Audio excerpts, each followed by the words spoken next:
গাজীপুরের প্রবীণ সাংবাদিক নজরুল ইসলাম বাদামীর ইন্তেকাল।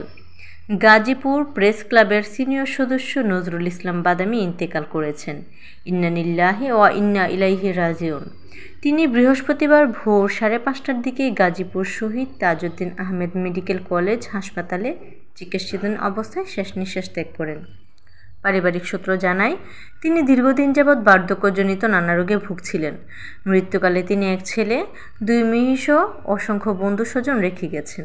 তার ছেলে বাদামী বিপ্লব বর্তমানে ডেইলি নিউ নেশন পত্রিকার সাংবাদিক হিসেবে অত্যন্ত সুনামের সাথে দায়িত্ব পালন করছেন। মরহুমের জানাজার নামাজ বাদ জোহর গাজীপুর প্রেস ক্লাব প্রাঙ্গণে অনুষ্ঠিত হয়েছে। পরে গাজীপুর কেন্দ্রীয় কবরস্থানে দাফন করা হবে।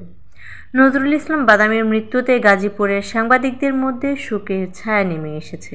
গাজীপুর সকল সাংবাদিক সংগঠন ও এর নেতৃবৃন্দ গভীর শোক ও সমবেদনা প্রকাশ করছে।